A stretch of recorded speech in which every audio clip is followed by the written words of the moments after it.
For all their arrogance and overt self-assurance, narcissists frequently show an odd pattern in their sexual relationships. Though at first they seem fascinating, confident, and absolutely delightful, over time a dark truth shows up. They seem to avoid actual closeness. Regarding sex, what might seem to be a surface problem really runs far deeper. It is inherent. Their fear of connection reflects their inner conflict, that between their inflated feeling of self and the vulnerability that actual closeness calls for. Narcissists can first seem to be quite appealing. Like a moth to a flame, their immaculate look, flawless language, and apparently unwavering confidence lure people in. Their egos are raised by the love of others. They live on appreciation and on being the focus of attention. This sometimes makes them seem sexually daring, but beneath that surface they are deeply uncomfortable with actual closeness. The discomfort arises from the emotional connection that goes along with the physical act of sex, not from their lack of enjoyment of it.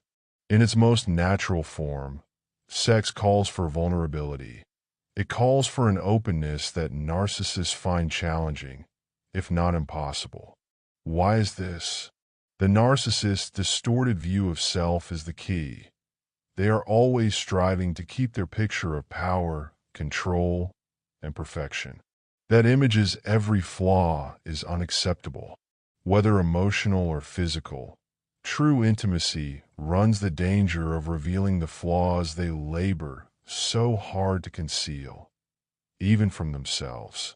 Their spouses could begin to recognize the fears hiding under the superficial appeal. This is terrible for a narcissist. The whole thought of being weak in any form disturbs their carefully created ego. They so create walls, deflecting emotional connection with deft strategies meant to keep their spouse at arm's distance. For many narcissists, sex turns from being about connection to more about performance. Seeing sex as a tool for power or to boost their ego, they could turn to it for control. They may seem emotionally detached and treat sex as a transaction rather than a significant act. They often put their own pleasure above that of their partner. Partners may feel used, as though they are only another instrument for the narcissist's self-gratification rather than an equal participant in the relationship. When the shine of the first attraction fades, narcissists may grow distant or apathetic, looking for fresh validation elsewhere. Even when narcissists do have sex, it may sometimes be a highly controlled experience. They may be quite concerned with how they are seen in the act, wishing to uphold their flawless image even in the most private settings. This performance-based approach eliminates the sincerity intimacy demands. Their spouses could believe they are following a script instead of developing a real connection. Over time, narcissists may even totally shun sexual contact, citing anything, work, stress, or a sudden lack of interest, that lets them distance themselves from the vulnerability that actual closeness entails. Their avoidance of closeness does not, however, indicate they are free from human connection or desire.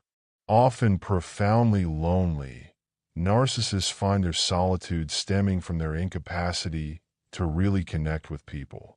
Like everyone else, they yearn for love and affection. Unfortunately, the emotional hazards associated are just too large for them to handle. Intimacy causes them to face their vulnerabilities, and for a narcissist, such encounter is intolerable.